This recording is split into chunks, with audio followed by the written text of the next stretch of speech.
The wax still bears the warmth of the candle flame as it hardens against parchment, sealing a letter that will carry our pilgrim nearly 1,000 miles from home.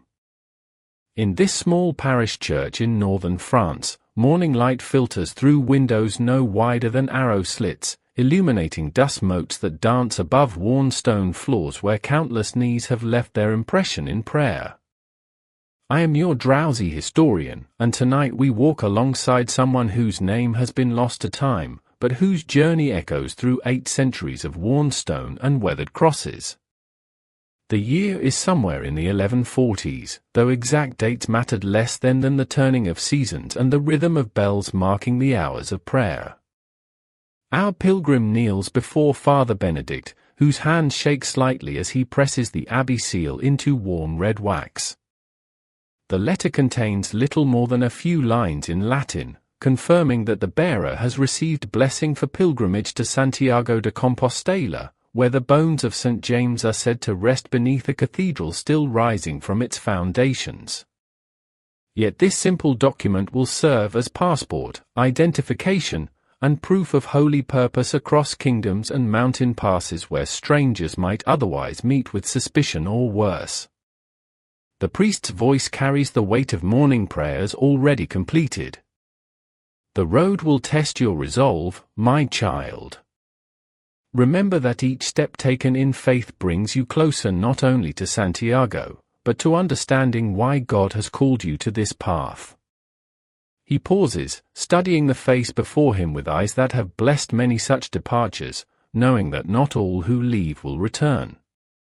The scallop shell you carry will mark you as a pilgrim to all who see it, but more than that, it reminds us that all paths of faith eventually lead to the same shore.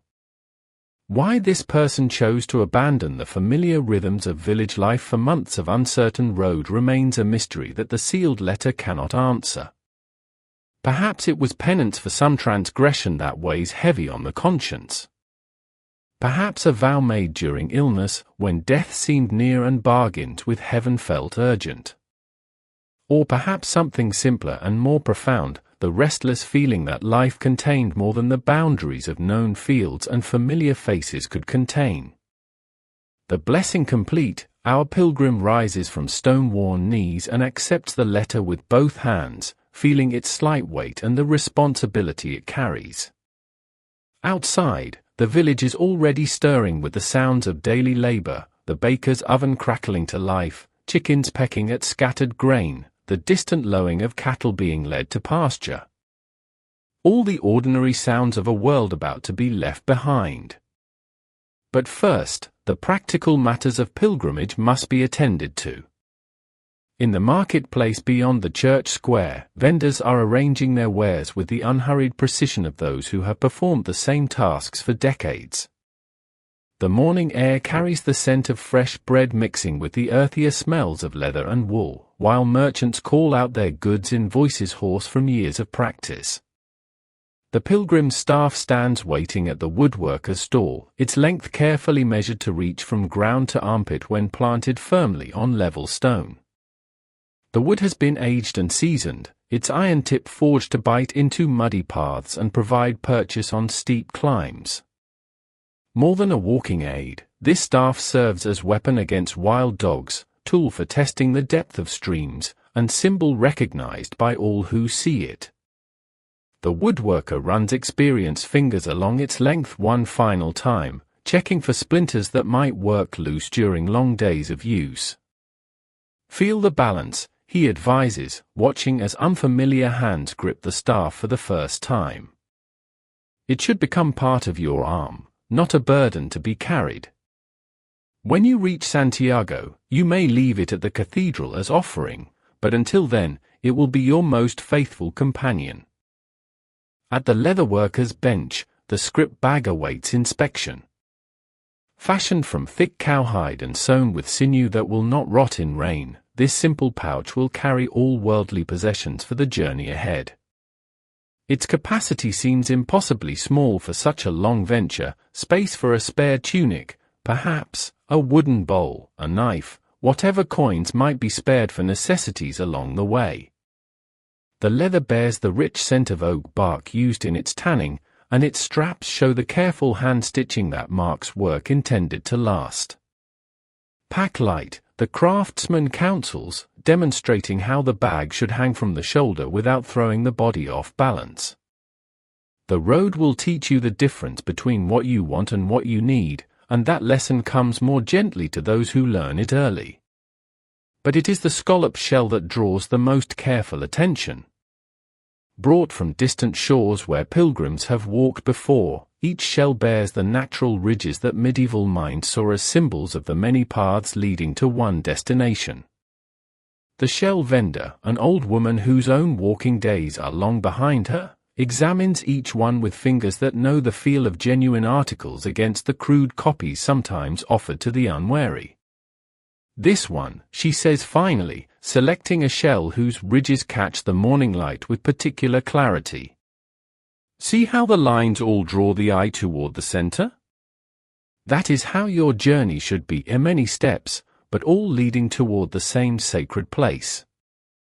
She demonstrates how the shell should be attached to hat or cloak, positioned where other travelers will recognize its meaning without question. The cobbler's examination of feet proves more complex than the blessing of souls. Experienced eyes assess the wear patterns of daily shoes, noting how weight falls and where pressure builds during ordinary walking.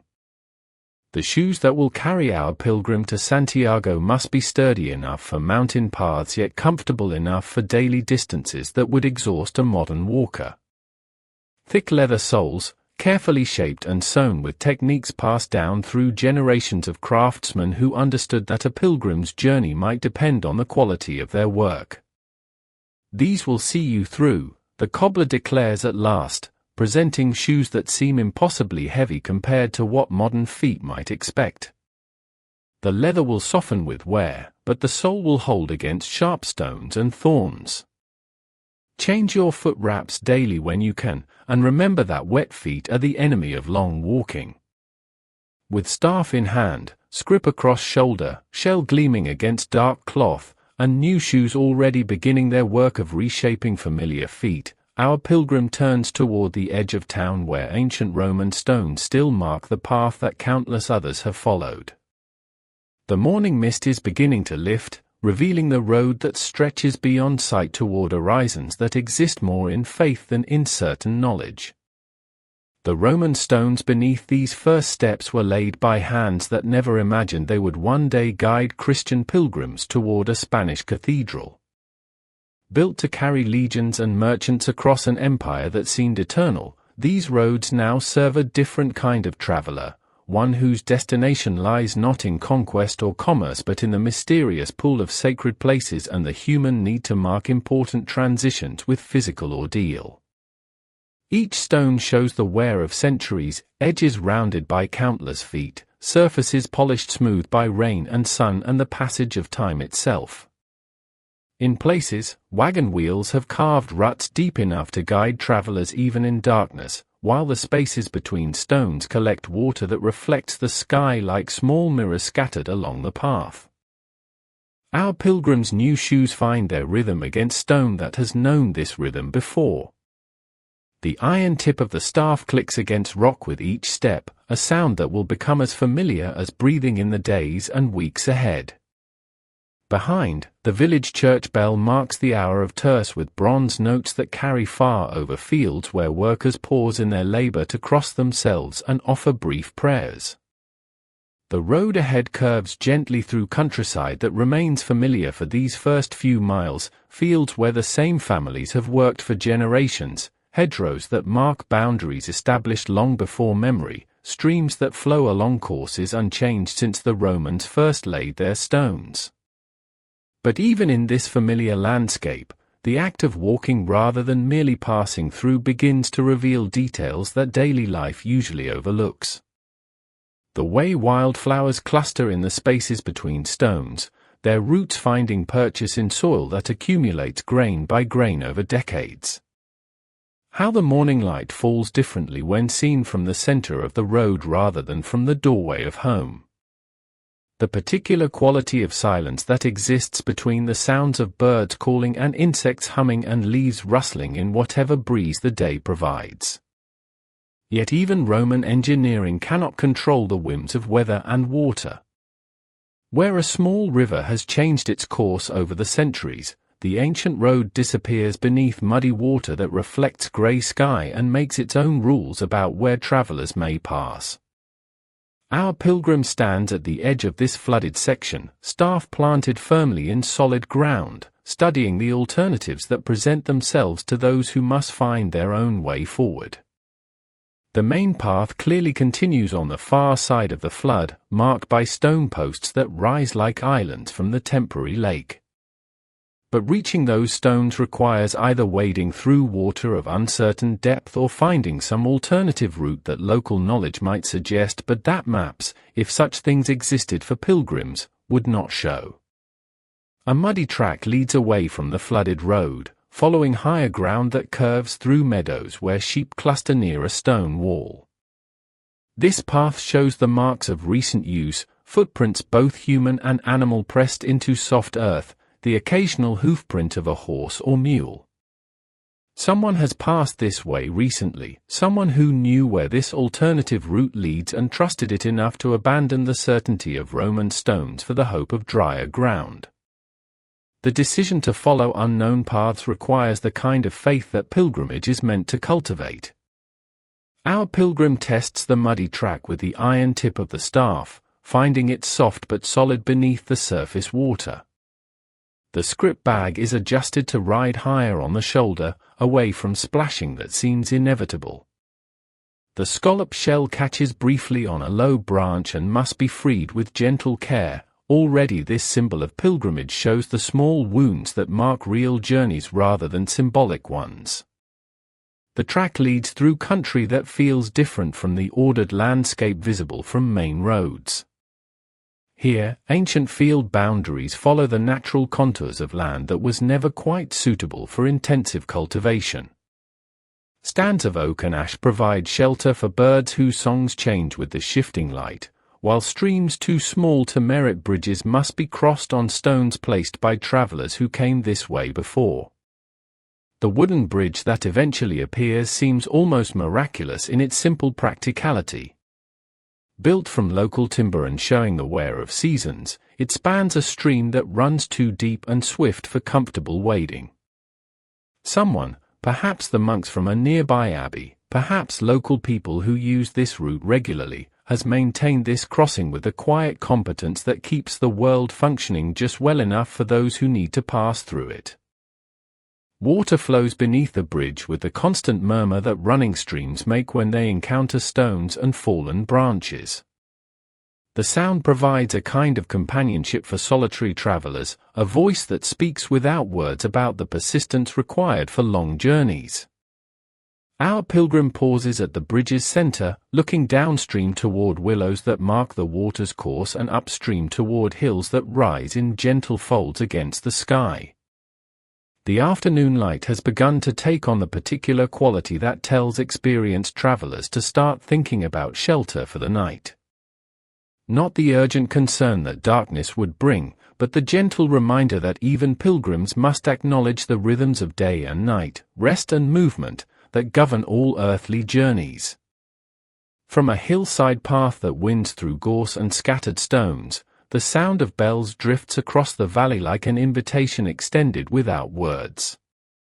Vespers bells, calling the faithful to evening prayer, but also serving as beacon for travelers who need to know that shelter and hospitality wait somewhere beyond the next rise.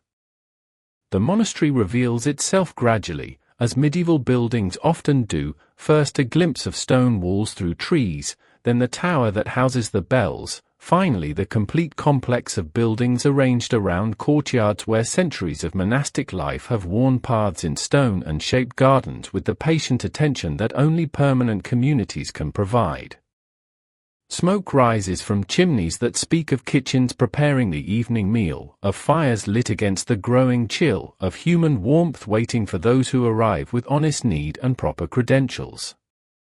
The bells continue their bronze conversation with the evening sky, marking not only the hour of prayer but the ancient promise that travelers need not face the darkness alone. Our pilgrim pauses on the hillside path, feeling the weight of the day's walking in muscles unaccustomed to such sustained effort. The staff has already begun to wear a smooth spot where palm and fingers grip its length, while the script bag has found its natural position against hip and shoulder. The scallop shell catches the last direct sunlight of the day, its ridged surface holding light for a moment before shadows claim the valley.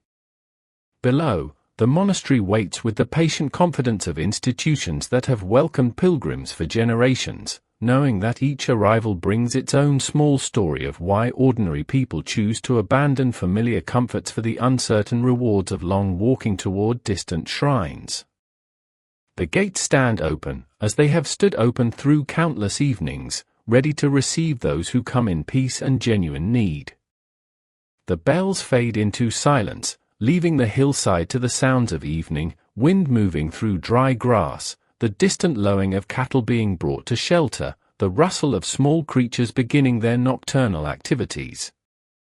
Soon, candles will appear in monastery windows, marking the cells where monks continue their prayers and the guest quarters where pilgrims find rest between stages of journeys that measure progress not in miles covered but in the gradual transformation that comes from placing one foot in front of the other, day after day, toward destinations that exist as much in hope as in geography. The wooden spoon scrapes against the bottom of the bowl, gathering the last traces of barley porridge that has grown cold while stories were being told. Around the long table in the monastery's guest hall, candle flames bend and straighten in drafts that find their way through stone walls older than anyone's memory. The pilgrim beside you finishes describing a bridge that collapsed 2 days after he crossed it, and you wonder how many other travelers now stand at that riverbank, calculating whether to turn back or find another way forward. These evening meals in monastery halls follow patterns established across centuries. The bread appears dark and dense, baked from whatever grain grows best in local soil. Sometimes there is cheese, hard and sharp, aged in caves that smell of wet stone and thyme. The ale, when there is ale, tastes of herbs gathered from hillsides that stretch beyond the reach of candlelight. But it is the stories that provide the real sustenance, passed between strangers who share only the common purpose of walking toward Santiago de Compostela. The woman across from you speaks of a village where children ran alongside her for nearly a mile, laughing and calling out blessings in words she could not understand but whose meaning seemed clear enough. The elderly man to your left describes waking in his blankets to find a deer standing so close he could count the spots of morning dew on its coat before it bounded away into mist that clung to valley floors like smoke from invisible fires. These are not tales of miracles or visions, but the small encounters that accumulate along roads where walking becomes a form of prayer. You learn that the river crossing at Puente la Reina remains passable, though the waters run higher than usual for this season. Someone mentions that the monastery at Estella has run short of bread but still offers shelter to those who arrive with empty bellies and grateful hearts. News travels slowly along these routes, carried by foot from one stopping place to the next, and by the time information reaches you it may already be days old, circumstances changed by weather or season or the simple passage of time. The monk who oversees the guest quarters moves between tables with practiced quiet, refilling cups and removing empty bowls without interrupting conversations. His sandals make soft sounds against stone floors worn smooth by generations of similar footsteps. When he pauses beside your chair, you catch the scent of herbs that clings to his robes, rosemary perhaps, or sage gathered from monastery gardens where plants grow in neat rows between paths walked daily by men who have chosen stability over wandering. But even in this place of permanence, the atmosphere carries reminders of impermanence. The other pilgrims will scatter with tomorrow's dawn, each following routes that may diverge at crossroads still days ahead. Some will walk faster, eager to cover ground while weather holds fair. Others will linger at shrines along the way, adding extra days to journeys already measured in weeks. A few may turn back, discovering that the calling which brought them this far lacks the strength to carry them further. The conversation turns to practical matters. Someone has heard that the pass through the mountains near Ostorga remains clear, though snow has been spotted on higher peaks. Another pilgrim mentions a hospice where the sisters provide remedies for blistered feet, made from plants whose names sound like prayers when spoken aloud. These details matter more than grand theories about pilgrimage or salvation. When you wake before dawn and shoulder your pack, it will be these fragments of useful knowledge that guide decisions about which path to take when the road divides. As the evening deepens, voices grow softer, conversations more scattered. The candles burn lower, wax pooling in holders carved from wood that bears the marks of countless similar evenings. Someone mentions the stars visible from hilltops along tomorrow's route, how they seem brighter when viewed from places where human lights are few and far between. Another pilgrim describes the sound of church bells heard across valleys at dawn, how they seem to answer each other in languages older than the words used in any earthly conversation. The stories fade into comfortable silence. Around the table, heads begin to nod, and you realize that the warmth of shared food and shelter has worked its familiar magic, transforming strangers into temporary companions. Tomorrow will bring new uncertainties, new decisions about pace and route and whether to walk alone or in company. But tonight, the monastery's thick walls hold back whatever weather moves across the countryside, and the guest hall provides a space where pilgrims can rest without wondering where the next meal will come from or whether the next shelter will have room for one more traveler. The monk begins to gather the remaining bowls, moving with the unhurried efficiency of someone who has performed this task countless times. His presence suggests that this scene repeats itself every evening, that other pilgrims will sit at these same tables tomorrow night and the night after, sharing their own stories of roads walked and obstacles overcome. The continuity feels reassuring, a reminder that individual journeys take place within larger patterns that connect present travelers to all those who have walked these routes before. Dawn arrives not with drama but with gradual lightening that seeps through narrow windows set high in monastery walls. The bells that call monks to morning prayers also serve as gentle alarms for pilgrims who must return to walking if they hope to reach the next shelter before darkness falls again. In the guest quarters, the sounds of stirring begin early, the rustle of blankets being folded, the soft thump of packs being arranged, the whispered conversations of people trying not to wake those who plan to start later. The morning air carries the coolness that settles during night hours, even in seasons when afternoons grow warm enough to make walking feel like labor rather than devotion. Dew covers everything that remained outside during the dark hours: grass, stone walls, the wooden handles of walking staffs left leaning against doorways. The moisture will evaporate as the sun climbs higher, but for now it provides evidence of the night's quiet passage, marking the boundary between rest and renewed movement. At the monastery gates, the same monk who supervised last evening's meal offers brief blessings to departing pilgrims.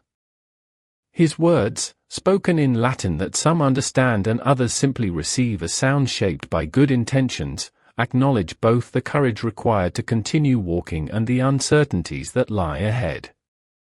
The blessing asks for protection not from all hardship, but for strength sufficient to meet whatever challenges the road may present. The gate itself stands open, its heavy wooden doors pulled back to frame a view of the path that continues beyond monastery grounds. The opening seems both invitation and reminder, welcome to stay as long as needed, but recognition that pilgrimage means choosing movement over comfort, uncertainty over the security of familiar walls. Beyond the threshold, the road stretches away between fields where morning mist clings to furrows planted with crops that will feed future travelers. Some pilgrims depart alone, preferring the rhythm of individual walking to the complications that arise when different people attempt to maintain the same pace over long distances. Others form temporary partnerships, agreeing to walk together until their routes diverge or their speeds prove incompatible. These arrangements rarely involve formal agreements, more often emerging from shared conversations over breakfast or mutual recognition that company can make difficult sections of road feel more manageable. The first steps beyond the monastery gates always feel different from the walking that brought you to this place of rest. Muscles that stiffened during hours of sleep must remember their function. Feet must readjust to the weight of pack and the rhythm of steady forward movement. The body requires time to transition from the horizontal world of sleep to the vertical world of walking, from the enclosed space of shelter to the open expanse of countryside. But there is also anticipation in these early morning departures. The day ahead remains unwritten, full of potential encounters and discoveries that cannot be predicted from any map. The road may lead through valleys where wildflowers grow in abundance, or across hilltops that offer views of distant mountains still touched with snow. There may be streams to cross, villages to navigate, fellow travelers to meet at crossroads where multiple routes converge. Each day begins with uncertainty about where it will end. The planned destination may prove too distant, requiring an unscheduled night under stars or in whatever shelter can be found along the way. Weather may change, transforming easy walking into a struggle against wind or rain or heat that makes every step feel like an effort. Or the day may unfold with unexpected ease, allowing progress beyond what seemed possible when the morning began.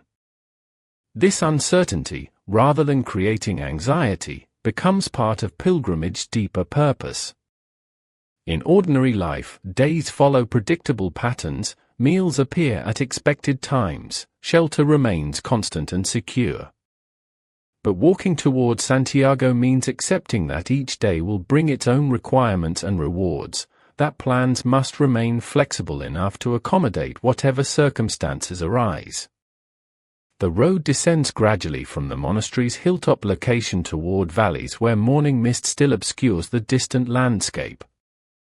Other travelers become visible ahead and behind, some moving at paces that will soon carry them out of sight, others maintaining speeds that suggest possible companionship for at least part of the day's journey. The distribution of pilgrims along these routes creates a sense of shared purpose without requiring constant interaction, like notes in a melody that harmonize without losing their individual character.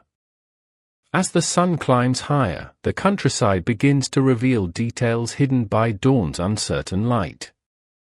Stone walls mark boundaries between fields where different crops grow in patterns that speak of decisions made by farmers who understand local soil and weather better than any passing traveler. Villages appear in the distance, their church towers rising above clusters of houses arranged around central squares where markets will soon begin the day's business. The approach to any settlement brings questions that have no certain answers until arrival. Will there be a fountain where water bottles can be refilled? Is there a baker who might have bread to spare for travelers carrying coins earned in distant places? Are there local people who might offer directions to avoid roads that have become impassable, or who know shortcuts that could save miles of walking? The market town ahead sits at a crossroads where several routes converge, creating a natural stopping place for travelers moving in different directions. Even from a distance, the activity suggests commerce and conversation, the kind of busy intersection where information flows between people whose daily lives intersect with the steady stream of pilgrims passing through their community. The market square buzzes with morning commerce when you arrive, merchants arranging goods on wooden tables while customers examine produce and cloth and tools with the careful attention of people who must make each coin count. The sounds create a symphony of ordinary life, voices calling out prices, animals protesting their loads, wheels creaking on cart axles that need oil, the rhythmic thump of someone chopping wood in a courtyard hidden behind stone walls. Among the merchants, one man seems particularly interested in speaking with pilgrims. His table displays items that suggest long-distance trade, spices that must have traveled hundreds of miles, cloth dyed in colors that require materials not found in local fields, tools forged from metal that bears the marks of distant workshops. When he notices the scallop shell attached to your pack, he gestures you over with the enthusiasm of someone who has news to share. His information comes in fragments, mixed with sales pitches for goods that might prove useful on the road ahead. The bridge at Puente la Reina remains sound, he says, though the river runs higher than usual and the crossing requires more care than in drier seasons. The hospice at Estella has welcomed new sisters who bring knowledge of herbal remedies particularly helpful for foot ailments that plague long-distance walkers.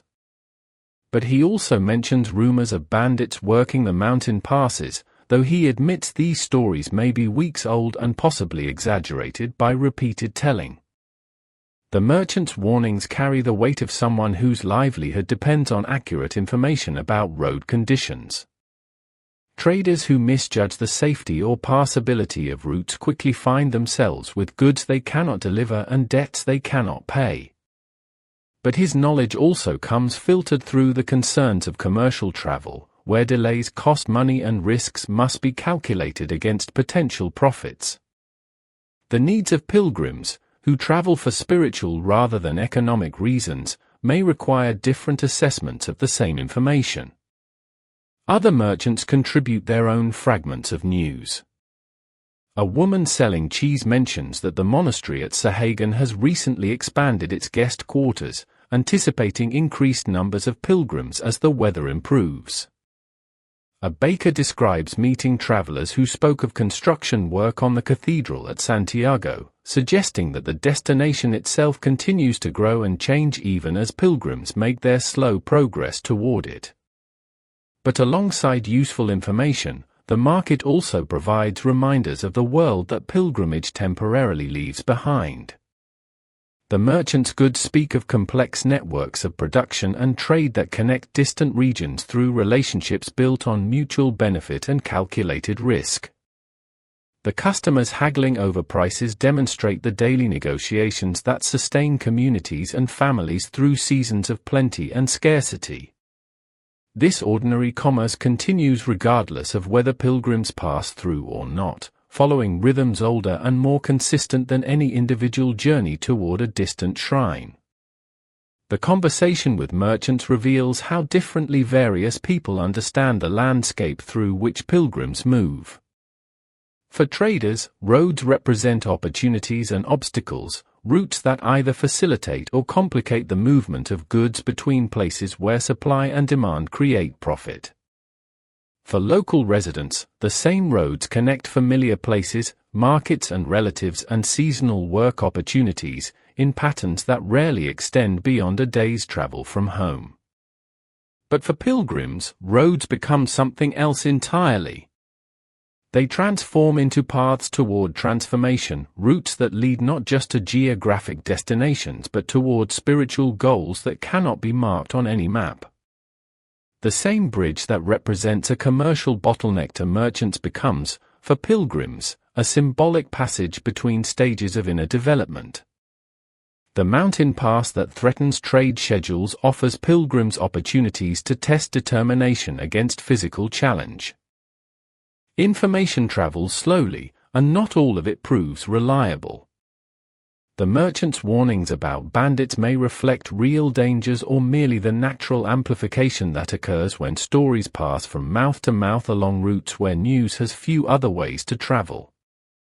The reports of improved hospitality at distant monasteries may be accurate, or they may represent the kind of hopeful thinking that transforms modest improvements into promises of abundant welcome. This uncertainty about information creates one of pilgrimage's ongoing challenges.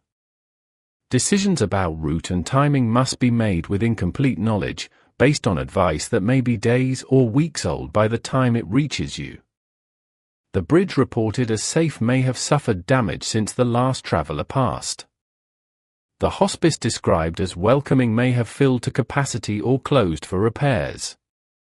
Each day's walking requires a willingness to adapt to circumstances that cannot be fully anticipated. The market begins to thin as morning advances toward midday heat. Merchants pack their remaining goods while customers drift away toward other business. The crossroads that seemed so busy an hour earlier gradually returns to its normal function as a place where roads meet rather than a center of commerce and conversation. Soon, only the stone markers and worn paths will remain to show where so many people gather to exchange goods and information. The road beyond the market town climbs gradually toward hills that appeared distant from the monastery but now loom close enough to reveal individual trees and rock outcroppings. The walking feels different after the brief immersion in commercial activity, quieter, more focused on the simple mechanics of placing one foot ahead of the other. The pack settles into familiar position across shoulders that have learned to distribute its weight efficiently, and the walking staff finds its rhythm against stone and earth worn smooth by countless previous footsteps. But the merchant's warnings echo with each step. The uncertainty about conditions ahead transforms routine walking into a series of small decisions about pace and caution. Should you walk faster to reach known shelter before weather changes? Would it be wiser to find companions for sections of road where travelers might be vulnerable? How much weight should you give to second-hand reports about dangers that may or may not exist? These questions have no definitive answers, which may be part of pilgrimage's deeper purpose. In ordinary life, reliable information helps minimize uncertainty and risk. But walking toward Santiago means accepting that some uncertainties cannot be resolved through better planning or more complete knowledge. Faith, whether in divine protection or simply in the basic goodness of most people encountered along the way, becomes a practical necessity rather than an abstract concept. The afternoon sun beats down with increasing intensity as the road continues its gradual climb. What seemed like gentle terrain from a distance reveals itself as a series of small hills that demand steady effort without offering the reward of dramatic views. The landscape stretches in all directions, marked by stone walls and scattered trees and the occasional farmhouse set back from the road behind fields where crops grow in neat rows. Under an ancient oak tree whose shade offers relief from the climbing sun, you pause to assess the toll that days of walking have begun to exact. The shoes that seemed adequate when the journey began now show signs of wear that suggest they may not last until Santiago.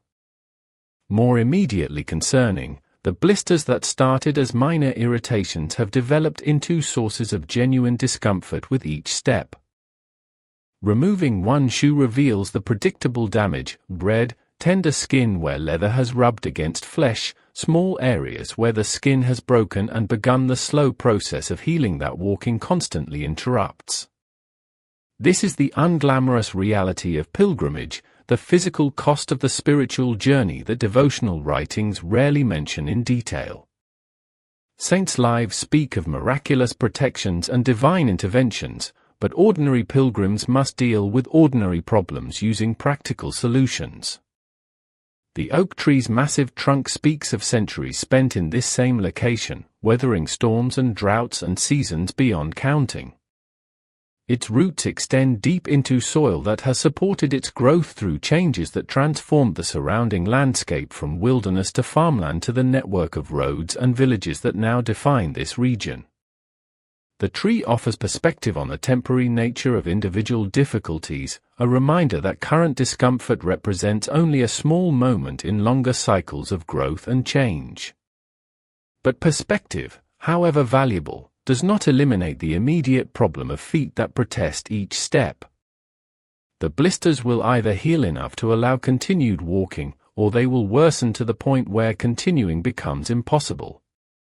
Medieval pilgrims had access to herbal remedies and traditional treatments, but they also faced the reality that some journeys ended earlier than planned due to injuries or illness that could not be overcome through determination alone. How do you keep walking when every step brings pain? The question has practical and spiritual dimensions that cannot be easily separated. On the practical level, walking technique can be adjusted to minimize pressure on damaged areas. Socks can be arranged to provide cushioning, or strips of cloth can be wrapped around feet to create barriers between skin and leather. The pace can be slowed to reduce the force of each footfall, even though slower progress means longer days and later arrivals at planned destinations. But the spiritual dimension may be more important. Pilgrimage traditions across many cultures recognize that physical discomfort can become a form of prayer, a way of participating in larger patterns of sacrifice and renewal. The pain of walking does not need to be welcomed, but it can be accepted as part of the journey's deeper purpose, evidence that transformation requires more than simply changing location. The afternoon heat makes any physical effort feel more demanding than it would in cooler conditions. Even sitting in shade, you can feel sweat evaporating from skin and clothes, the body's attempt to maintain comfortable temperature despite circumstances that challenge its normal functioning. The walking that lies ahead will require careful attention to the balance between progress and preservation, between the desire to cover ground and the need to maintain the physical capacity for continued travel. Other pilgrims pass during this rest period, some offering brief greetings, others too focused on their own challenges to spare energy for conversation. Their different paces and conditions provide reminders that each person's journey unfolds according to individual circumstances and capabilities. Some walk with apparent ease, their movements suggesting bodies well adapted to long-distance travel. Others show signs of struggle similar to your own, moving with the careful deliberation of people managing pain or fatigue. The variety of pilgrims on the road reflects the diversity of motivations and resources that bring people to undertake such journeys. Some travel with well-made equipment and adequate funds, their preparation suggesting careful planning and sufficient means. Others carry makeshift packs and wear shoes that were never intended for long-distance walking, their presence on the road speaking of devotion that overcame practical obstacles rather than waiting for ideal conditions. As the afternoon progresses toward evening, the question of where to spend the night becomes more urgent. The next major monastery lies several miles ahead, a distance that would normally present no difficulty but now requires calculation about whether blistered feet can manage the additional walking. Alternative shelter might be found in villages along the way, though the hospitality of ordinary people toward pilgrims varies from place to place and cannot be assumed. The decision to continue walking or to seek earlier shelter involves weighing known discomfort against uncertain alternatives. The monastery ahead offers reliable welcome and proper facilities for travelers, but reaching it requires several more hours of painful walking. Stopping earlier might provide relief for damaged feet, but it also means depending on the generosity of strangers who have no obligation to provide shelter to passing pilgrims. This type of decision, repeated daily throughout long journeys, shapes the experience of pilgrimage in ways that cannot be anticipated from comfortable planning sessions at home. The abstract goal of reaching Santiago becomes secondary to immediate questions about the next meal, the next shelter, the next opportunity to rest and recover from the accumulated fatigue of days spent walking. The road descends toward a village whose church tower rises above houses clustered around what appears to be a central square. Smoke rises from chimneys, suggesting active households where the day's work continues according to rhythms that have little to do with the passage of pilgrims. The settlement looks substantial enough to include people who might remember their obligations toward travelers, though approaching strangers to request hospitality always involves uncertainty about the reception you will receive. Near the village center, a stone well provides the first opportunity in hours to refill water containers and wash dust from face and hands. The well's construction suggests community effort and maintenance, evidence of social cooperation that extends beyond individual households to shared infrastructure that benefits everyone. The clean water that flows when you work the wooden handle represents one of those basic necessities that ordinary life takes for granted but pilgrimage makes precious. As you bend over the well's stone rim, trying to splash cool water on overheated skin, a woman approaches carrying wooden buckets that suggest she has come for the same purpose.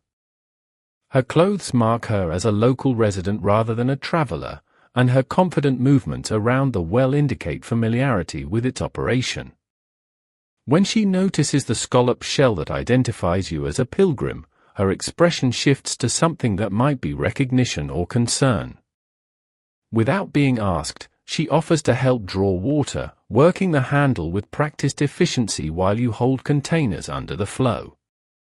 Her assistance comes without explanation or expectation of payment, a simple response to obvious need that requires no complex negotiation. When your containers are full, she continues with her own work, filling buckets that will presumably supply her household's evening needs. The culture of hospitality toward pilgrims in medieval Europe emerged from religious teachings about welcoming strangers, but it also reflected practical recognition that travelers might be anyone, merchants with valuable goods, nobles traveling in disguise, or simply people whose goodwill might prove valuable in the future. Helping pilgrims represented both spiritual obligation and practical investment in relationships that transcended immediate circumstances. But this woman's assistant seems motivated by something simpler than either religious duty or calculated benefit. Her actions suggest the kind of automatic response to obvious need that develops in communities where mutual aid remains essential for everyone's survival. In places where resources are limited and external help unreliable, habits of sharing and cooperation become necessary rather than optional virtues. When she finishes filling her buckets, the woman pauses to study your obvious fatigue and the careful way you favor one foot over the other. Without asking for details, she gestures toward a house visible across the square, speaking in words whose meaning becomes clear despite language differences. She is offering shelter, or at least information about where shelter might be found, to a stranger whose only credential is obvious need and the shell that marks a spiritual journey. Why did ordinary people feel obligated to help strangers? The question touches on medieval assumptions about community responsibility and divine oversight that differ significantly from modern expectations about individual self-sufficiency. In a world where travel was dangerous and uncertain, where weather or accident or simple misfortune could leave anyone dependent on the kindness of strangers, helping pilgrims represented both insurance against future need and participation in larger networks of mutual support. The woman's offer comes with no visible expectation of reward beyond the satisfaction of having done what circumstances seem to require. Her house, glimpsed across the square, appears modest but substantial, suggesting a household with resources sufficient to share without creating hardship. The invitation, if that is what her gestures represent, offers the possibility of rest and recovery that could make tomorrow's walking significantly more manageable. But accepting help from strangers also involves acknowledging vulnerability and dependence that pilgrimage both creates and reveals. The journey toward Santiago strips away many of the securities and resources that normally insulate people from direct reliance on others' goodwill. This enforced humility may be part of pilgrimage's spiritual purpose, a reminder that individual strength and planning have limits that can only be transcended through connection with larger sources of support. The village square settles into evening quiet as the day's activities wind toward their natural conclusion. Smoke continues to rise from chimneys where fires have been built for cooking evening meals. Animals return from pastures to shelters where they will spend the night protected from weather and predators. Children's voices carry from courtyards and gardens where play continues until darkness makes such activities impossible. This ordinary domestic life continues regardless of whether pilgrims pass through or not, following patterns that connect present residents to all the previous generations who have lived in this place. The woman who offered help represents continuity that extends beyond individual kindness to cultural traditions that value hospitality as both virtue and practical necessity. Her gesture connects your temporary journey to permanent networks of support that make such journeys possible. The evening light begins to fade, transforming the village from a place of busy activity into a collection of warm windows and glowing doorways where families gather for meals and conversation. The church bell that marked earlier hours now calls residents to evening prayers, its bronze voice carrying across fields and gardens where the day's work draws toward its close. Tomorrow will bring new challenges and decisions, but tonight offers the possibility of rest in the company of people whose generosity transforms strangers into temporary guests. The scallop shell sewn to your cloak catches the last rays of sunlight as you leave the village behind, its surface worn smooth by countless days of walking through dust and rain. The road ahead begins to rise more noticeably now, each step carrying you higher into country where the air grows thinner and the horizon expands to reveal distant peaks crowned with snow that never fully melts. I am your DrowZy historian, and we continue our slow walk through the 12th century, where the landscape itself becomes both guide and challenge as pilgrims approach the great mountain barrier that separates France from Spain. The path winds through country that seems to lift itself gradually toward the sky, where meadows give way to rougher ground scattered with stones that have tumbled from higher elevations. Wild herbs grow in patches between the rocks, filling the air with scents that change with altitude, thyme and lavender in the lower slopes, then sharper mountain plants whose names only local shepherds know. The walking becomes more deliberate here, requiring attention to foot placement and breathing that grows slightly more labored as the thin air makes itself known. Other pilgrims move along these ascending paths, their progress marked by the steady rhythm of walking staffs against stone and the occasional exchange of greetings that carry farther in the mountain air. Some travel in small groups that form during earlier stages of the journey, while others maintain the solitary pace that suits their temperament or circumstances.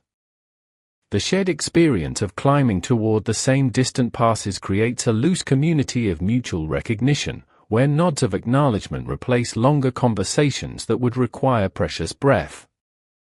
Shepherds watch these processions from hillsides where their flocks graze on grass that grows shorter and more resilient with each 100 feet of elevation. These mountain dwellers possess knowledge accumulated over generations about weather patterns, safe passages, and the seasonal rhythms that determine when certain routes remain passable.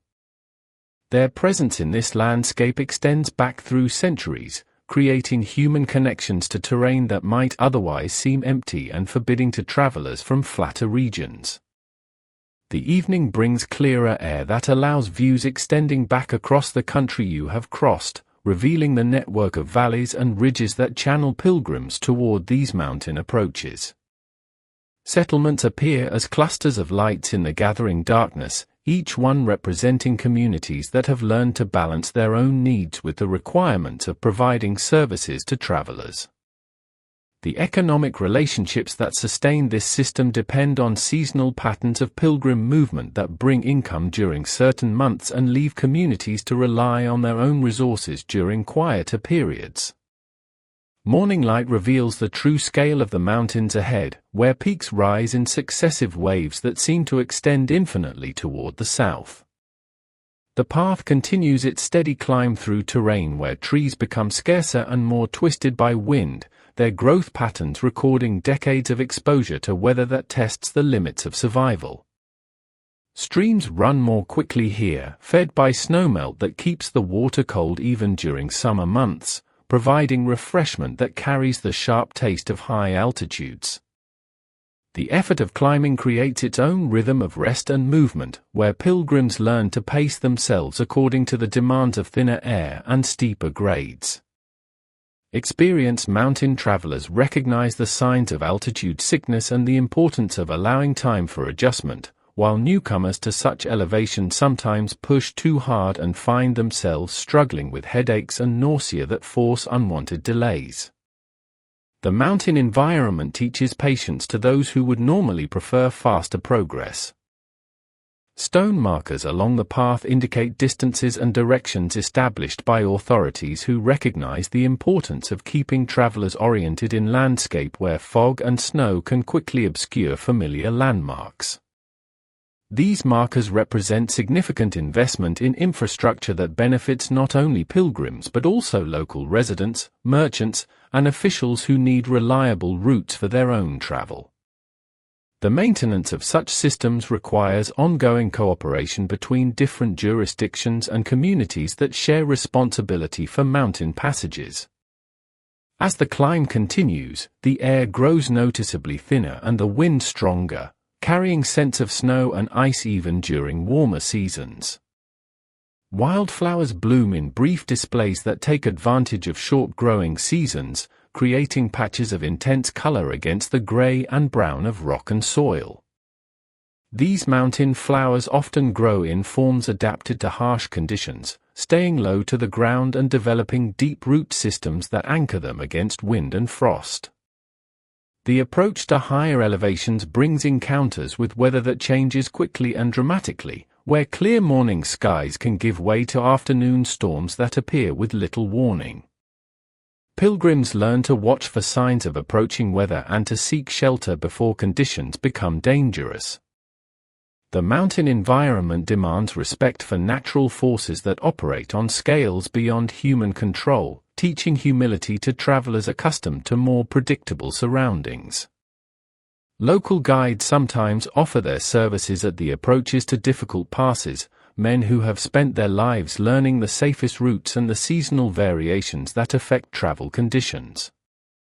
These guides possess knowledge that cannot be found in written descriptions, understanding gained through direct experience with terrain that kills the unprepared and rewards those who approach it with proper caution.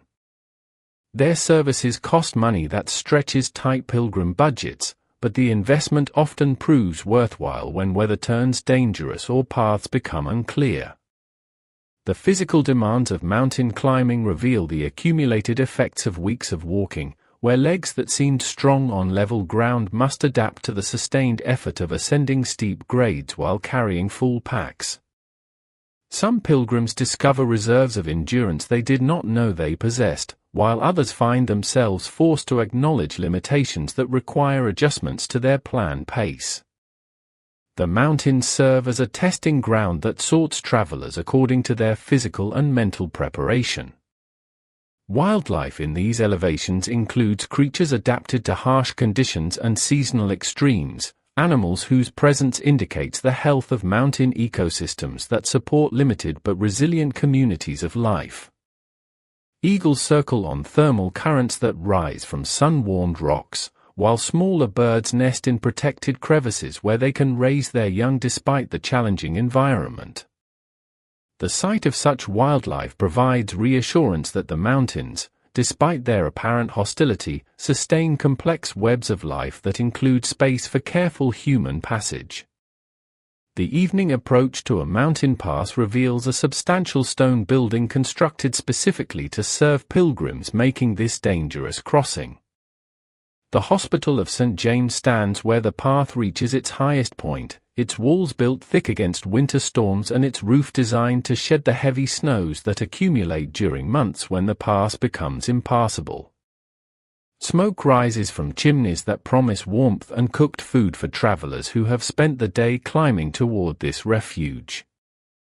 The hospital represents a remarkable achievement of medieval engineering and organization, requiring the transport of building materials to elevations where every stone and timber must be carried by human or animal power. The construction of such facilities demonstrates the economic importance of pilgrim routes and the willingness of various authorities to invest in infrastructure that serves both religious and commercial purposes. These mountain hospitals save lives that would otherwise be lost to exposure, exhaustion, and the sudden weather changes that make high-altitude travel so dangerous. Inside the hospital, pilgrims find accommodations designed for efficiency rather than comfort, with sleeping areas that can house large numbers of travelers during peak seasons. The staff includes both religious personnel dedicated to serving pilgrims and local workers who understand mountain conditions and the practical requirements of maintaining facilities in such challenging locations. Medical care focuses on treating the altitude sickness, exhaustion, and minor injuries that commonly affect mountain travelers. The funding for such institutions comes from a complex network of donations, taxes, and fees that reflect the international importance of pilgrim routes. Wealthy patrons contribute money for construction and maintenance, while local authorities collect tolls and taxes that help support operations. The hospital also generates income through the sale of food, lodging, and services to pilgrims who can afford to pay, creating a mixed economy that combines charitable mission with practical sustainability. The evening meal in the mountain hospital brings together pilgrims from many regions and social backgrounds, creating temporary communities that form around shared tables and common experiences of the day's difficult climb. Conversations develop slowly as tired travelers gradually recover their energy and begin to share stories of their journeys and their reasons for undertaking such demanding travel. The atmosphere combines relief at reaching safety with anticipation of the descent that will carry them into Spain and closer to their ultimate destination.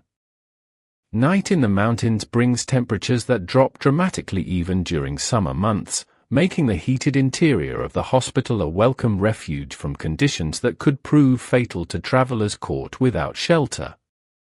The building's thick walls and carefully designed heating systems reflect centuries of experience with mountain weather and the requirements of keeping large numbers of people warm and safe during the coldest hours.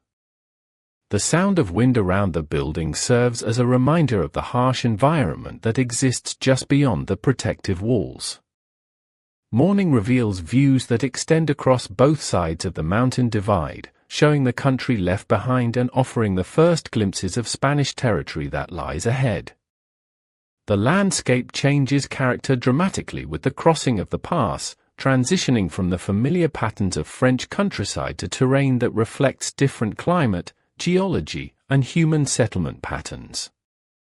This visual transition marks a significant milestone in the pilgrim journey, representing both achievement and the beginning of new challenges. The descent from the pass requires different techniques and presents different dangers than the climb, where loose stones and steep grades test balance and coordination in ways that can prove more treacherous than the ascent.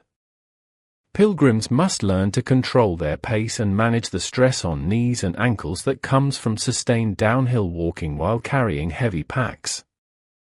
The mountain environment continues to demand attention and respect even as the worst elevations are left behind. The path leads down through changing vegetation zones where mountain plants give way to species adapted to the different climate and soil conditions of the Spanish slopes.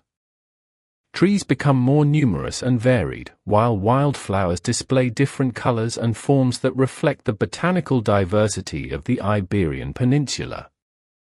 These changes in plant life signal a transition into a different cultural and political region where pilgrims will encounter new customs, languages, and approaches to traveler accommodation. The political complexity of 12th-century Iberia becomes apparent as the descent continues into territories controlled by different kingdoms and authorities than those encountered in France. The Christian kingdoms of northern Spain maintain their own systems of law, taxation, and pilgrim regulation, while the ongoing presence of Muslim territories to the south creates a complex political landscape that affects trade, travel, and cultural exchange. Pilgrims must navigate these political realities along with the physical challenges of their journey. Border crossings in this era involve encounters with officials who examine pilgrim credentials and collect fees that help fund the infrastructure and security measures that make safe travel possible. These interactions require patience and diplomacy, as misunderstandings about documentation or payment can result in delays or additional expenses that strain tight budgets. The officials themselves often speak multiple languages and possess experience dealing with travelers from across Europe, making them valuable sources of information about road conditions and local customs. The descent brings encounters with Spanish shepherds and farmers whose presence in these mountain valleys represents adaptation to terrain and climate that differs significantly from the French side of the mountains. Their agricultural techniques, building styles, and social organization reflect centuries of development in isolation from their northern neighbors, creating distinctive regional cultures that pilgrims observe with varying degrees of comprehension and appreciation. As the path leads lower into Spanish territory, it approaches a substantial river that requires crossing via a stone bridge that represents another major investment in pilgrim infrastructure. The bridge spans rushing water fed by mountain streams and seasonal snowmelt, its arched construction demonstrating engineering skills that enable safe passage even during periods of high water. The sound of the river can be heard long before the bridge comes into view, announcing the presence of another obstacle that medieval travelers must overcome. At the bridge stands a small stone house where the bridge keeper maintains his residence and conducts the business of collecting tolls from travelers who wish to cross. This bridge keeper represents a common figure in medieval travel, men who earn their living by maintaining and controlling access to river crossings that provide essential links in transportation networks. His presence here reflects the economic importance of pilgrim routes and the opportunities they create for local entrepreneurs willing to provide necessary services. The toll collection involves negotiations that depend on the traveler's apparent wealth, the season, the condition of the bridge, and the keeper's assessment of traffic levels and competition from alternative crossings.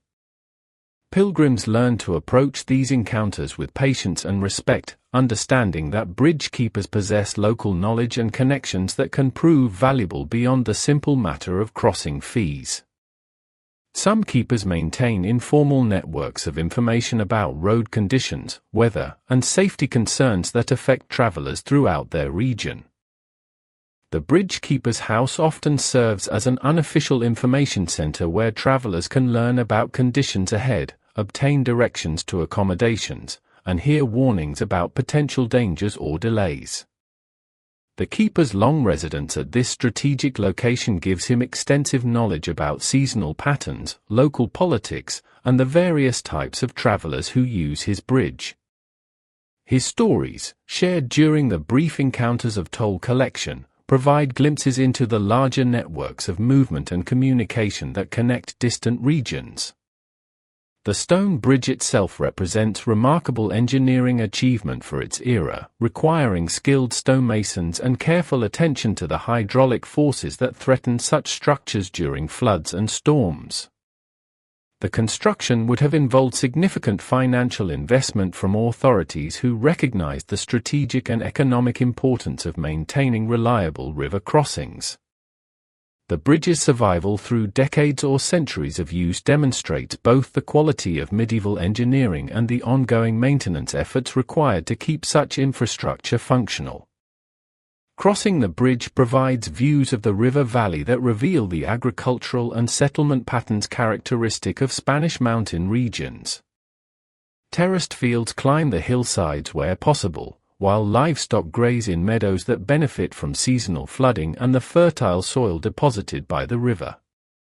Villages appear as clusters of stone buildings that blend with the natural colors of the landscape, their locations chosen for access to water, defensive advantages, and proximity to travel routes.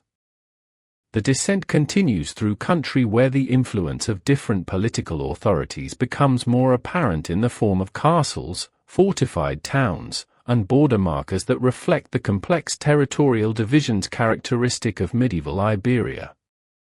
These fortifications serve multiple purposes, providing defense against military threats while also controlling trade routes and collecting taxes from travelers and merchants. Their presence reminds pilgrims that they are crossing through regions where political stability cannot be taken for granted. The approach to a fortified town requires passage through gates controlled by guards who examine pilgrim credentials and assess the potential security risks posed by travelers. These encounters involve diplomatic skills and patience, as guards must balance their security responsibilities with the economic benefits that pilgrim traffic brings to their communities. The questioning process provides opportunities for misunderstandings that can result in delays, additional fees, or requirements for local sponsors who can vouch for travelers' peaceful intentions. Inside the town walls, pilgrims encounter a different approach to hospitality and accommodation than they experienced in French territories. Castilian customs reflect the region's history of frontier warfare and cultural mixing, creating social patterns that emphasize both generosity toward guests and caution toward strangers. The local population includes people of diverse backgrounds whose ancestors came from different regions and cultures, creating communities that are simultaneously welcoming and wary of outsiders. The town's market square serves as a center for economic activity that includes both local trade and services aimed at travelers. Pilgrim-oriented businesses offer food, lodging, equipment repair, and medical care, while also serving as gathering places where information about road conditions and travel opportunities can be exchanged. The economic relationships that develop around pilgrim traffic create dependencies that benefit both travelers and local residents, while also generating tensions when cultural differences lead to misunderstandings or conflicts. Local officials responsible for managing pilgrim affairs operate within legal frameworks that differ from those encountered in France, requiring travelers to adapt to new procedures for documentation, taxation, and dispute resolution. These officials often possess multilingual skills and extensive experience dealing with international travelers, making them valuable resources for pilgrims who need assistance navigating local customs and requirements. Their cooperation can significantly ease the challenges of travel through unfamiliar territory. The evening brings opportunities to observe local customs and social patterns that reflect the distinctive character of Castilian culture. Family structures, religious practices, and economic activities display variations from French patterns that remind pilgrims of the cultural diversity they encounter as their journey carries them across political and linguistic boundaries. These observations provide education about the complexity of medieval European society and the regional variations that exist within the broader Christian community. The night's rest in Castilian accommodations offers comfort and security while also providing time for reflection on the significant transitions accomplished during the mountain crossing. The physical achievement of completing the passage represents only part of the milestone, as pilgrims have also crossed cultural and political boundaries that mark their progress toward Santiago. The challenges ahead will require continued adaptation to new environments and customs, but the successful completion of the mountain crossing provides confidence and experience that will prove valuable during the remaining stages of the journey. The accommodation's common areas become gathering places where pilgrims from different regions share their experiences and exchange information about the road ahead. These conversations reveal the international character of the pilgrimage and the diverse motivations that bring people from across Europe to undertake such demanding travel. The stories shared during these evening gatherings create temporary communities that provide both entertainment and practical education about the challenges and rewards of pilgrim travel. As the evening settles into night, the sounds of the fortified town gradually quiet into the rhythms of a community preparing for rest. Guard patrols make their rounds along the walls, while families gather in their homes for meals and conversation that reflect the day's activities and tomorrow's plans.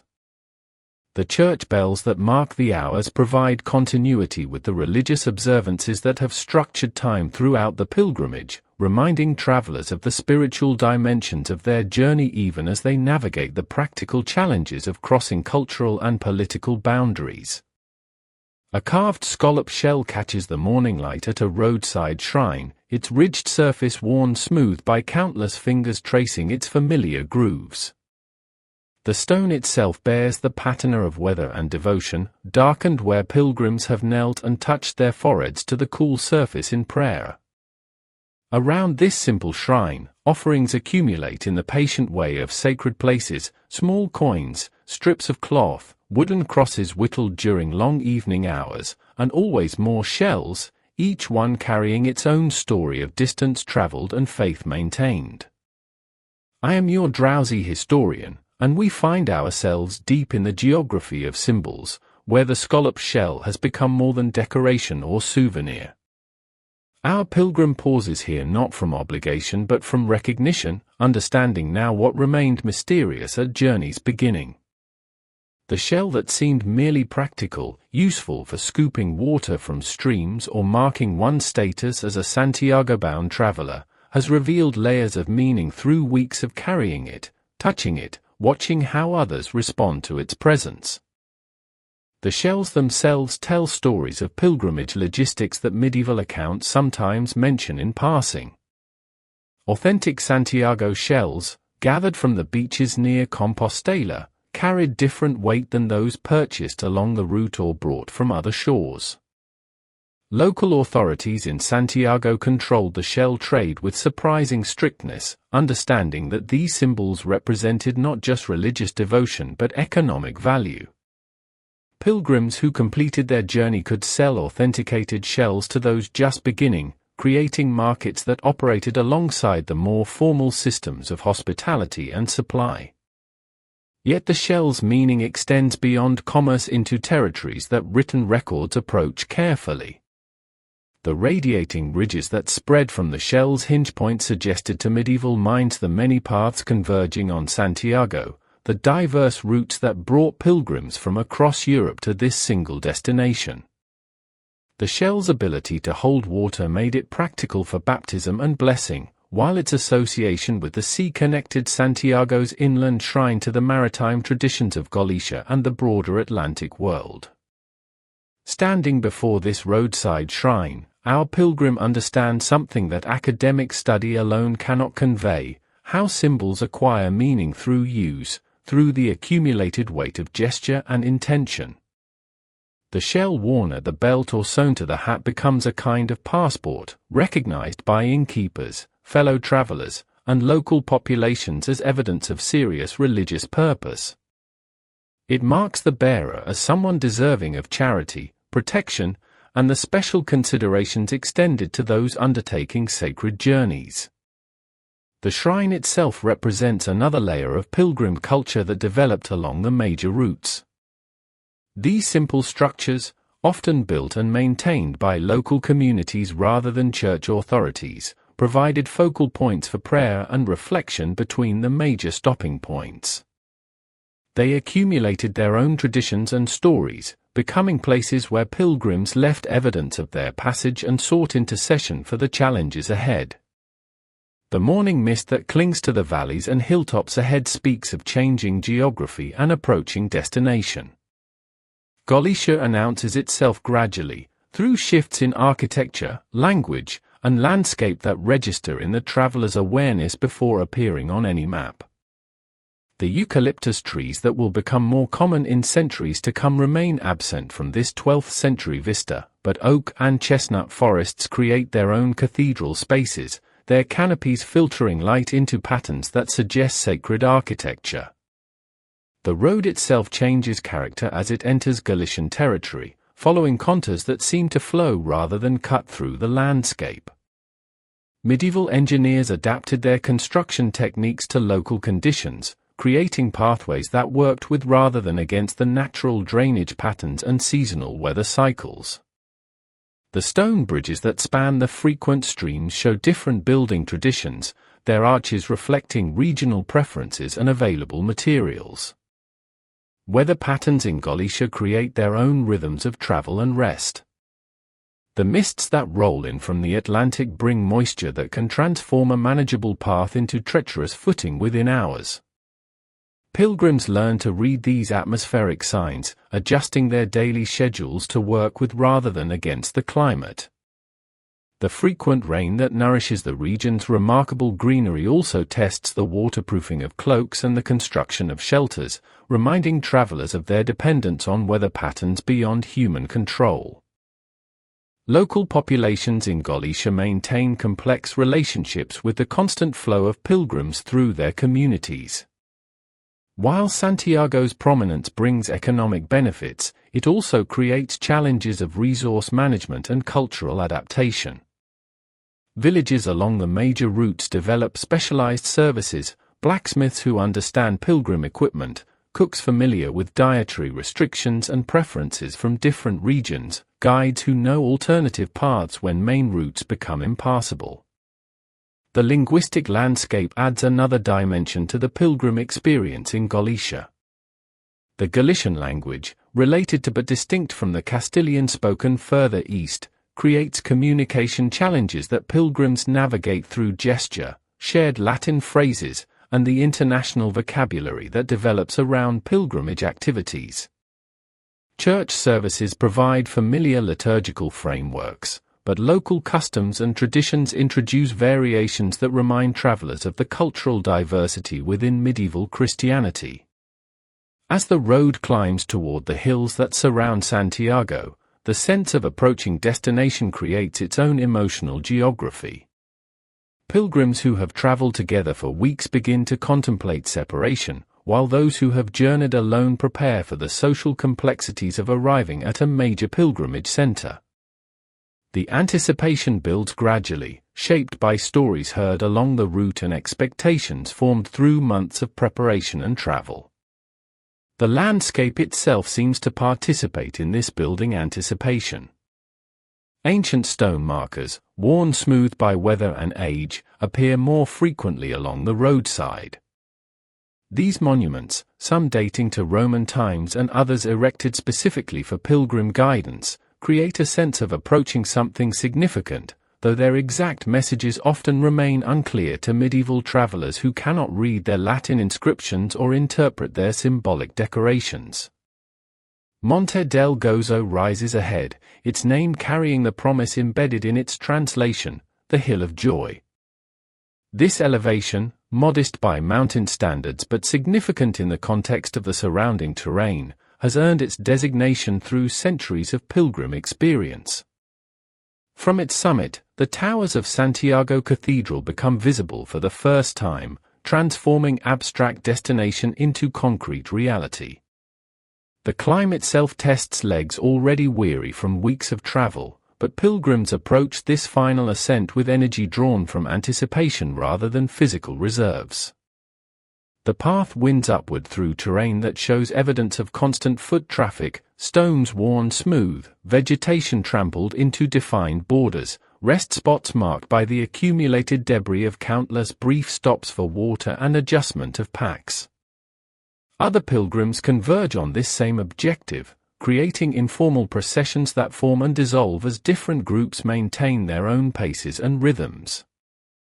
The social dynamics of these final approaches reflect the complex relationships that develop during extended travel, some pilgrims preferring solitude for their first view of Santiago, others seeking companionship for this significant moment, and many simply following the practical requirements of group travel that have sustained them throughout their journey. From the summit, Santiago de Compostela spreads below like a promise fulfilled. The cathedral towers, visible across the intervening valleys, confirm that months of preparation and weeks of travel have indeed led to their intended destination. The sight affects different pilgrims in different ways, some weep with relief or joy, others stand in silent contemplation, and many simply stare as if confirming that the city is real rather than another mirage created by exhaustion and hope. The view encompasses more than just the cathedral and city.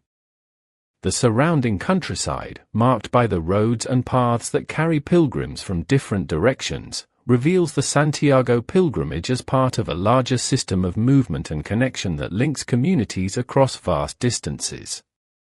Villages, monasteries, bridges, and way stations create a network of support and guidance that makes such long-distance religious travel possible. The descent toward Santiago carries its own emotional weight. After weeks of uncertain progress, of daily decisions about routes and stops, the final destination pulls pilgrims forward with magnetic certainty. The path becomes more crowded as local traffic mixes with pilgrim flow, creating scenes that medieval chroniclers sometimes describe as resembling religious festivals or market fairs. The city gates of Santiago de Compostela appear through morning mist like architectural prayers made visible in stone. These portals, designed to accommodate both defensive requirements and ceremonial functions, frame the pilgrim's transition from journey to arrival. Guards stationed at the gates recognize pilgrim dress and equipment, but their attention focuses more on maintaining order than interrogating individual travelers about their specific origins or purposes. Passing through the gates creates a threshold experience that many pilgrims describe as emotionally overwhelming. The sounds of urban activity, church bells, merchant calls, construction work, and conversation in multiple languages replace the quieter rhythms of rural travel. The smells of cooking food, burning charcoal, and human habitation in concentration signal the end of days spent primarily in agricultural and wilderness settings. The streets of Santiago reveal a city shaped by its role as pilgrimage destination. Buildings display architectural features designed to accommodate travelers, large courtyards for group gatherings, ground floor spaces adapted for equipment storage, and upper rooms configured for temporary occupation. The urban layout reflects the flow of pilgrim traffic toward the cathedral, with major streets serving as channels that guide movement toward the spiritual center of the city. Local residents navigate these streets with practiced efficiency, their daily routines adapted to the constant presence of visitors from distant places. Children follow pilgrims with curious attention, merchants display goods selected for traveler needs and interests, and clergy move between pastoral duties that include both local parishioners and international visitors pursuing religious obligations that transcend parish boundaries. The cathedral itself grows larger and more detailed as pilgrims approach through the city's winding streets. The building's massive scale becomes apparent gradually, its towers and facades revealing architectural complexities that reward closer examination. The Romanesque construction, begun earlier in the century, represents artistic and engineering achievements that proclaim Santiago's significance within the broader geography of medieval Christianity. The final approach to the cathedral entrance creates bottlenecks as pilgrims pause to prepare themselves psychologically and spiritually for entering the sacred space. Some remove shoes, others adjust clothing or organize belongings, and many spend time in prayer or meditation before crossing the threshold that marks the end of their physical journey and the beginning of their encounter with the sacred destination that has drawn them across such distances. The cathedral doors, massive and decorated with religious imagery, stand open during daylight hours to accommodate the constant flow of pilgrims, local worshippers, and visitors pursuing various religious and secular purposes.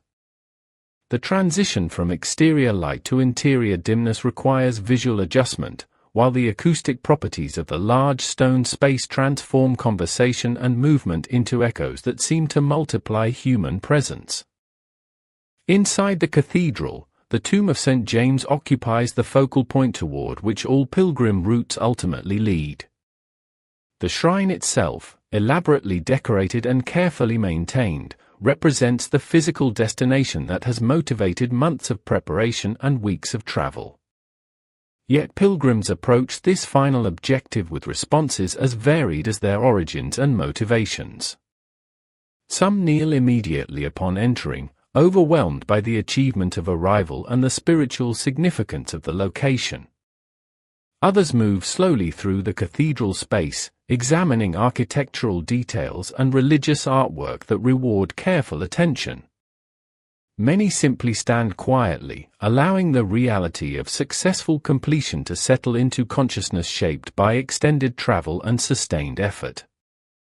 The tomb itself, surrounded by the architectural and decorative elements that mark its significance, becomes a focal point for prayer, thanksgiving, and reflection that each pilgrim experiences according to personal needs and understanding.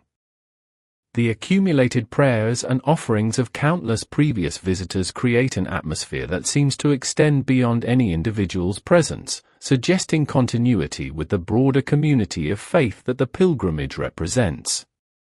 Pilgrim staffs lean against stone columns like wooden prayers, their worn surfaces bearing evidence of the miles they have traveled and the hands that have gripped them through difficult passages. These practical tools, transformed through use into symbols of completed pilgrimage, will remain with their owners as permanent reminders of experiences that resist easy description or explanation. The colored light that filters through stained glass windows creates patterns on stone floors worn smooth by centuries of foot traffic. These visual effects, changing throughout the day as sunlight moves across the sky, add temporal dimensions to the spatial experience of cathedral worship and pilgrimage completion. The interplay of light and shadow suggests the mysterious qualities that medieval religious thought associated with sacred spaces and divine presence. The quiet conversations that continue throughout the cathedral reflect the international character of Santiago pilgrimage and the diverse languages and cultures that converge in this single location.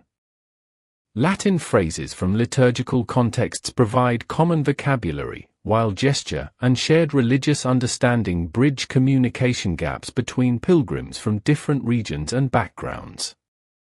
The completion of pilgrimage creates its own challenges and opportunities.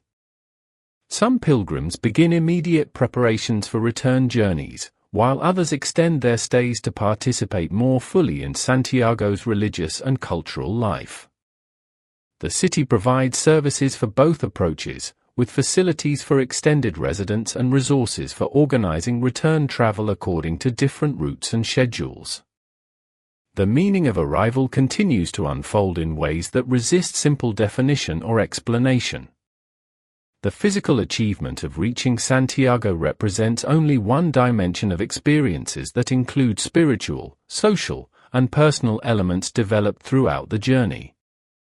The relationships formed during travel, the landscapes crossed, and the challenges overcome all contribute to understandings that extend far beyond the geographic accomplishment of covering distance between starting point and destination. Evening in Santiago brings its own rhythms, as cathedral bells mark the hours and pilgrims gather in informal groups to share stories and plan next steps. The conversations that develop reflect the complex emotions of completion, relief, satisfaction, gratitude, and sometimes uncertainty about how to integrate pilgrimage experiences into the ordinary life that awaits return home. The night settles over Santiago like a gentle conclusion, though for many pilgrims, the end of physical travel marks the beginning of longer processes of reflection and integration that will continue long after their return to familiar places and routines. The cathedral remains open for late prayer and contemplation, its stone spaces holding the accumulated devotions of the day while preparing to receive tomorrow's continuing flow of arrivals, departures, and ongoing spiritual seeking.